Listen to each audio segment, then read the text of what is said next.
반기문 유엔 전 사무총장의 모습 보이고 있습니다. 조금 전 인천공항에 도착을 해서 잠시 후에 귀국 소감과 함께 향후 행보에 대한 계획을 밝힐 것으로 보입니다.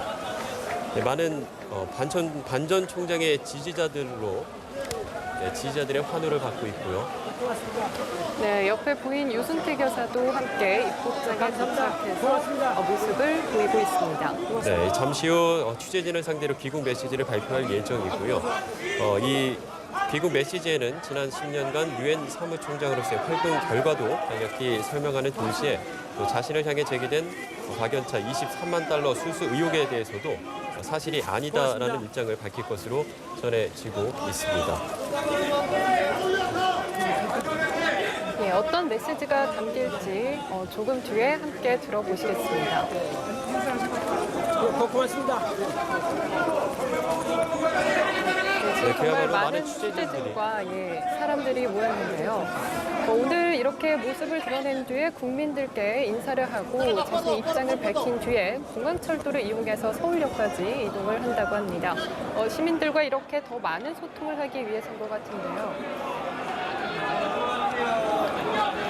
또 반전 총장은 취재진과의 질의응답 과정에서 최수재 게이트와 탄핵 정국 등 정치 현안 그리고 한일 위안부 합의와 사드 배치 등 외교 안보 문제에 대한 견해도 드러낼 전망입니다.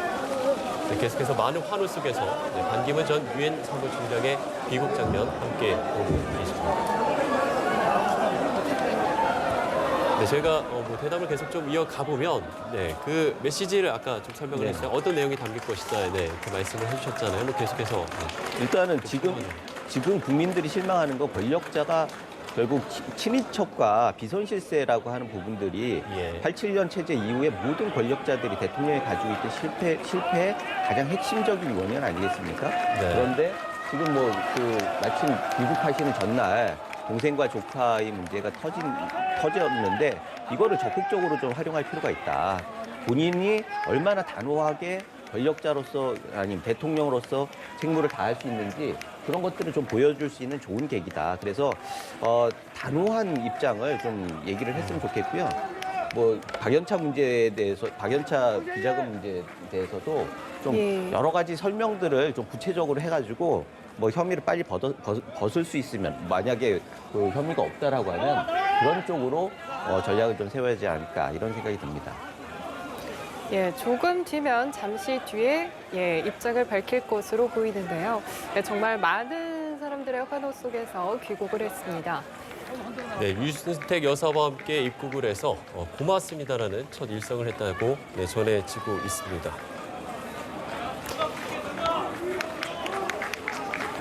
계속해서 화면을 통해서 귀국 장면 함께 보시겠습니다.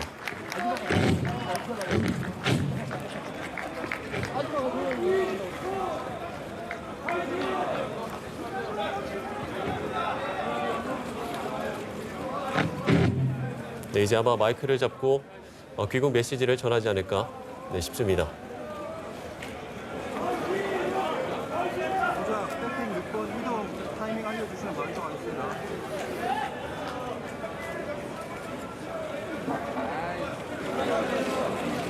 많은 사람들의 환호 속에서 반기문 전 유엔 사무총장의 귀국 장면 함께 보고 계십니다. 오늘 유순택 여사와 함께 입국을 해서 첫 마디로 반기문 제8대 유엔 사무총장이 말을 국민 여러분들께 귀국 인사를 드리겠습니다.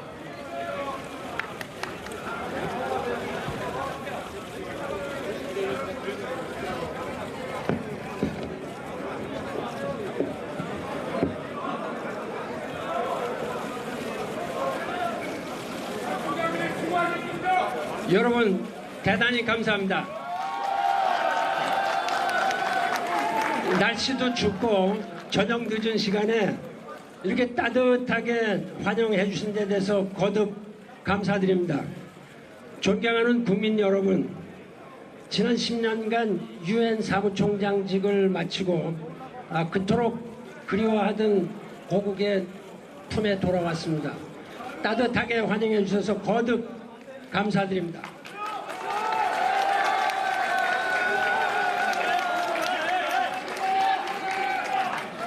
저는 유엔 사무총장으로서 인류의 평화와 약자의 인권 보호, 가난한 나라의 개발, 기후변화 대처, 양성평등을 위해서 지난 10년간 열심히 노력했습니다. 지난 10년은 저에게 많은 것을 가르쳐 줬습니다. 전쟁의 참화를 통해서 우리의 안보가 얼마나 중요한가를 느꼈고, 또 이런 것이 국민의 삶에 얼마나 중요한가를 몸소 터득을 했습니다. 성공한 나라는 왜 성공했는지, 그리고 실패한 나라는 왜 실패했는지, 그런 걸 제가 가까이서 지켜봤습니다. 지도자의 실패가 민생을 파탄으로 몰고 가는 것도 제가 손수 보고 느꼈습니다. 우리나라를 둘러싼 그 국제 정세는 우리의 안보, 경제, 통상에 많은 영향을 미칠 것입니다. 북한 핵 문제를 비롯해서 미국, 중국, 러시아, 일본 등 이 주변 국가들과의 관계를 더욱더 공고히 해서 여기에 따르는 우리가 대책을 수립하는 것이 시급합니다. 존경하는 국민 여러분, 10년이면 강산도 변한다고 했습니다. 10년 만에 고국에 들어와서 이 조국 대한민국의 모습을 보고 저의 마음은 대단히 무겁습니다. 가슴이 아픕니다. 그동안 우리가 이룩한 국제적 위상주의는 그만큼 길게 드리워진 그림자가 누워있는 것을 알았습니다. 나라는 갈갈이 찢어지고, 경제는 활력을 잃고, 사회는 부조리와 부정으로 얼룩져 있습니다. 젊은이의 꿈은 꺾이고, 폐습과 불의는 일상처럼 우리 곁에 버티고 있습니다. 그야말로 총체적인 난관이라고 아니할 수 없습니다. 민생이 흔들리는 발전이 무슨 소용이 있겠습니까? 부의 양극화, 이념, 지역, 세대 간 갈등을 끝내야 합니다. 국민 대통합을 반드시 이루어내야 합니다.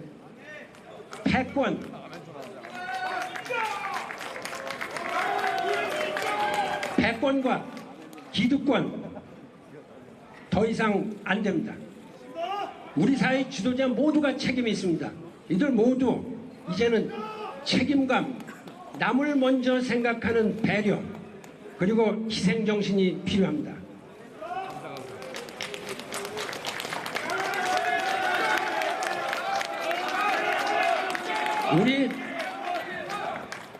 우리 젊은이들이 희망을 가지고, 자신감을 가지고 미래의 진정한 지도자가 될 수 있도록 우리가 노력하고, 제가 유엔 사무총장으로서 겪은 여러 가지 경험과 식견을 가지고 젊은이의 보다 밝은 미래를 위해서 길잡이 노릇을 하겠습니다.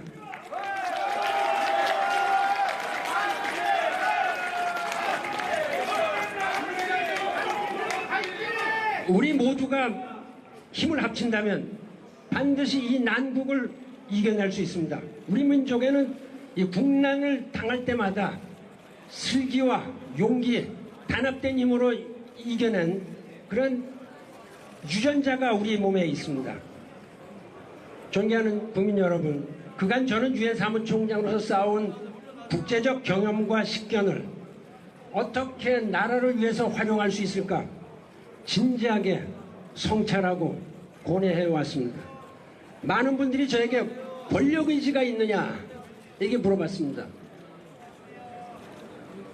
그분들이 말씀하시는 권력의지가 이 분열된 나라를 하나로 묶어서 다시 세계 인류 국가로 만드는 데 노력을 하는 그런 의지가 있다면 저는 분명히 제 한 몸을 불사를 각오가 돼 있다고 이미 말씀을 드렸고 그 마음에 변함이 없습니다.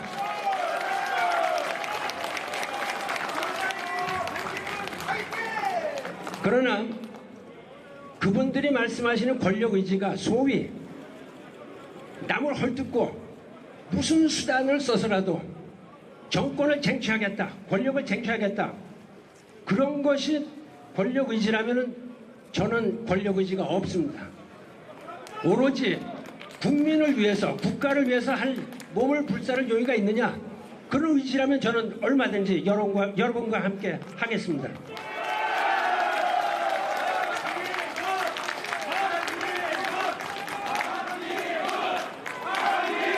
고맙습니다.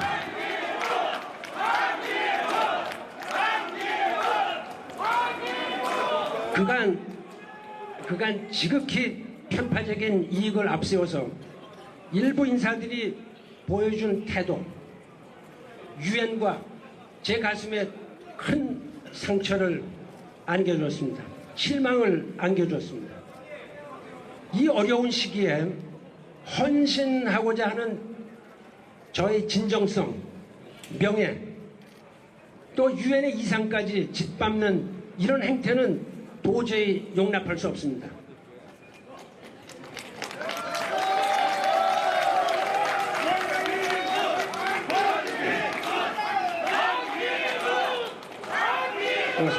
존경하는 국민 여러분, 저는 지난 10년간 세계 방방곡곡을 다니면서 가난하고 병들고 압제에 시달려서 신음하는 수많은 사람들의 인권과 존엄을 보호하면서 약자를 대변하고 그들의 목소리가 되기 위해서 노력을 했습니다.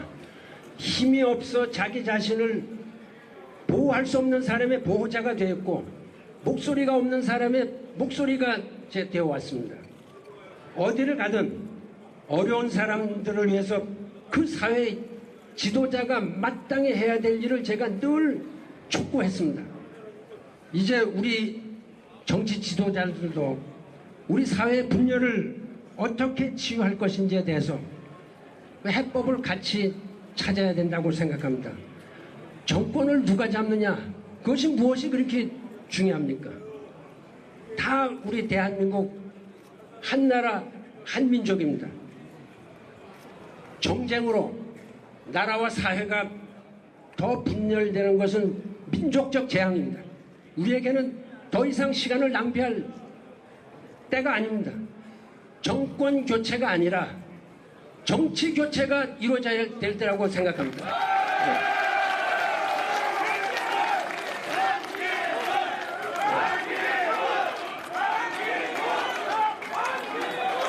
유감스럽게도 정치권은 아직도 광장의 민심에 아랑곳하지 않고 오직 자신들의 이해관계만을 따지고 있습니다. 정말로 개탄할 일입니다. 존경하는 국민 여러분, 저희 귀국에 즈음해서 제 개인에 대해서 여러 얘기들이 떠돌고 있고 또 방송이나 신문에 보도가 되고 있습니다. 그리고 그 모든 것이 진실과는 전혀 관계없다. 그동안에 저의 그 경험과 식견을 정치 참여를 통해서 조국의 발전에 기여하겠다는 저희 순수하고 참된 소박한 뜻을 왜곡 폄훼하는 내용들이었습니다. 지난 50여 년간 대한민국에서 그리고 유엔에서 국가와 민족, 세계 인류를 위해서 공직자로서 일하는 가운데 양심에 부끄러운 일이 없다. 이런 점을 제가 다시 한번 명백히 말씀을 드립니다.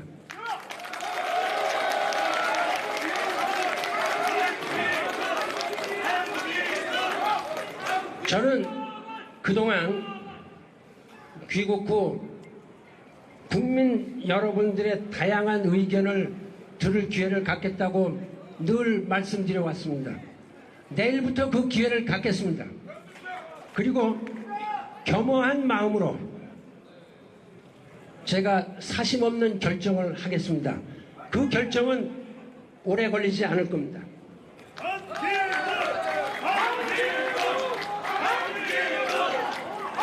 감사합니다. 존경하는 국민 여러분, 역사는 2016년을 기억할 것입니다. 광장의 민심이 만들어낸 기적, 좋은 나라를 만들기 위해서 하나가 되었던 좋은 국민을 기억할 것입니다. 광장에서 표출된 국민의 여망을 결코 잊으면 안 될 것입니다. 정유년 새해, 우리의 의지는 희망을 향하고 있습니다. 그 누구도 그 어떤 나라도 아닌 진짜 좋은 나라, 진짜 좋은 국민을 위해서 우리 같이 노력합시다.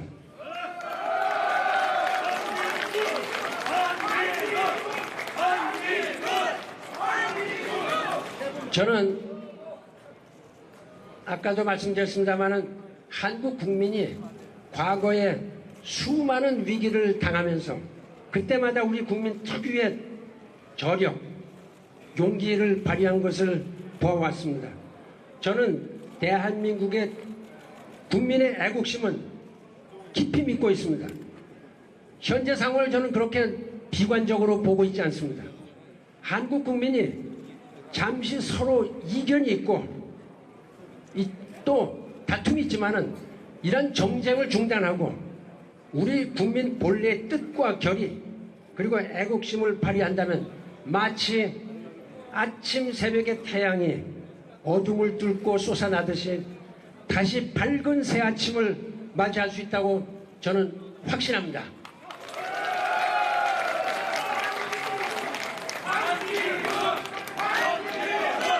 국민 여러분,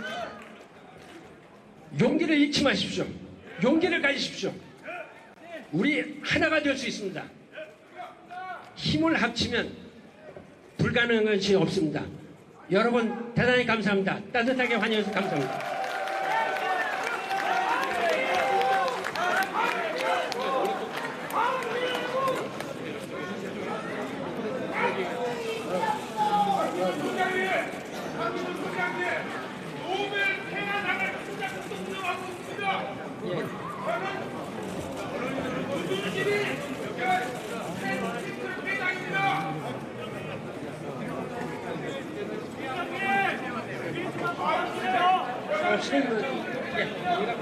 여러분 오늘 이렇게 많이 참석해 주셔서 따뜻하게 환영해 주신 이런 감동을 제가 잊지 않고 이러한 감동과 우리 대한민국 국민들이 저에게 지난 10년간 보여주셔서 저의 힘의 원천이 되었던 이러한 은혜를 제가 꼭 국가의 발전, 민족의 발전을 위해서 바치겠습니다. 고맙습니다. 감사합니다.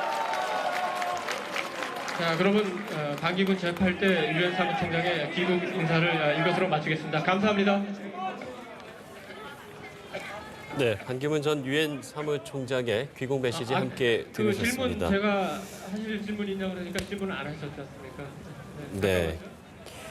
예, 뭐 반전 일단은 총장이 여러 말씀을 했습니다만 이 정권을 누가 잡느냐는 중요하지 않다. 정권 교체가 아닌 정치 교체를 이루어야 한다. 이렇게 말씀을 하셨거든요. 이 말에는 어떤 의미가 내포되어 있는 걸까요? 먼저 어떻게 보셨어요? 일단은 뭐 새로운 얘기는 아닌 것 같습니다. 예. 누군가 뭐 딴 분이 얘기를 했던 것 같은데 일단은 그게 얼마나 진정성이 있느냐라고 예. 하는 부분이겠죠. 지금 외국에 나가면 대체적으로 좀 애국심이 생기죠. 그리고 세계적인 안목에서 대한민국을 어떻게 보고 있는지 그런 것들을 잘 아시는 분이기 때문에 예. 안타까움에서 뭐 지켜보셨을 테고 온몸을 불살라서 조국과 뭐 국민을 위해서 민족을 위해서 일하시겠다라고 하는 포부도 밝히셨는데 예. 이제부터 시작인 것 같습니다. 이제는 지금 그 말씀하신 걸 어떻게 보면 굉장히 포괄적인 내용이다 이렇게 볼 네. 수가 있고요. 구체적으로 잠시만요. 지금 반기문 전 유엔 사무총장과 또 취재진과의 질의응답이 있는 것으로 보입니다. 네, 잠시 현장 다시 한번 보시겠습니다. 합의에 대한 입장이 궁금합니다.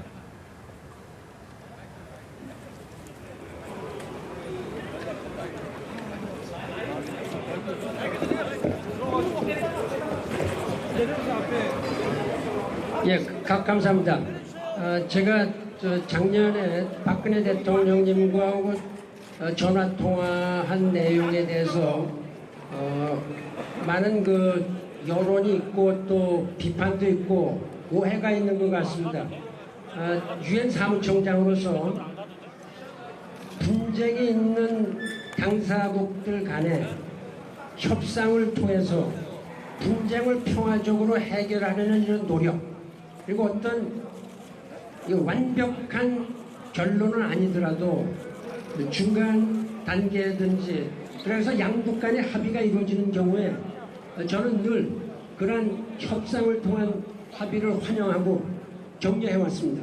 그런 면에서 제가 한일 양국 간에 오랫동안 현안이 되었던 이 문제에 대해서 합의가 이루어졌던 데 대해서 환영을 한 것입니다. 다만 궁극적인 완벽한 합의는 이것이 우리 위안부 할머니들의 한을 풀어줄 수 있는 이러한 수준이 돼야 된다 이렇게 생각합니다.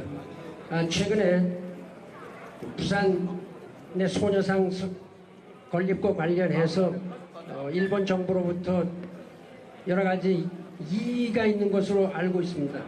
그러나 이런 문제는 너무 근시안적으로 볼 것이 아니라 미래지향적인 과거를 직시한 바탕으로 해서 미래지향적인 방향에서 이 문제가 더 발전이 되고 합의가 더 이루어져야 된다 생각합니다.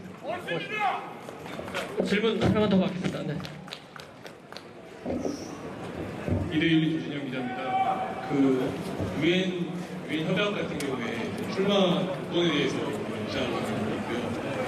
그러니까 유엔 협약도 있고 국내 공직선거법에 출마 조건을 명시한 것도 있는데 이 부분에 대해서 법적인 검토가 끝나신 건지 혹은 뭐 그 부분에 대해서 어떻게 대처하실 건지 궁금하고요. 또 한 가지는 박연차 회장으로부터 23만 달러 수수설이 있는데 그거에 대해서 해명을 하신다고 얘기하셔서 어떻게 말씀하시는지 궁금합니다. 1946년 유엔 총회에서 이 결의가 채택된 것은 여러분들께서 잘 알고 계시리라고 생각을 합니다. 이 문제에 대해서 아주 유권적인 답변은 유엔 당국에서 할 거로다 저는 생각을 합니다. 그러나 제가 개인적으로 공식적인 것보다 개인적으로 이렇게 해석을 한다면은 그 내용을 문안을 읽어보시면은 그 문안의 해석에 여지가 그렇게 많지 않습니다. 없습니다. 그래서 공식적인 말씀은 제가 여기서 안 드리겠지만은 그것이 저의 어떤 정치적인 행보, 특히 선출직과 관련된 정치 행보를 갖다가 막는 그런 조항은 아니고 그러나 공식적인 답변은 제가 여기서 하는 것이 적절치 않고 유엔 당국에서 할 거로다 저는 기대를 합니다. 그러나 제가 아직까지 어떤 출마를 하겠다 이런 발표를 한 것은 아니니까 그런 점을 양해해 주시기 바랍니다. 그거는 여러분들 제가 좀 실망스럽습니다. 그 공직선거법에 보면은 저는 그 중앙선거관리위원회에서 아마 어떤 국회의원분이나 또 언론에서 문의가 있었을 때 분명히 자격이 된다 이렇게 몇 번 유권을 해석을 했습니다. 그런데도 불구하고 자꾸 그 문제를 가지고 이렇게 나온다는 것은 너무 좀 바람직스럽지 않고 공정한 그 언론이나 공정한 여론이 아니다. 저는 이렇게 생각합니다. 다시 여러분들께서 제가 공식적으로 말씀드릴 게 아니고 여러분들께서 중앙선관위에 다시 한번 문의해 보세요. 똑같은 답이 나올 겁니다. 그러니까 이런 문제 가지고 자꾸 문제를 제기하는 거는 그 제기하는 사람들의 의도를 의심할 수밖에 없다. 자꾸 문제를 가랑비에 옷 젖듯이 문제를 자꾸 일으키는 그런 행태로뿐이 볼 수가 없습니다. 정당치 않습니다.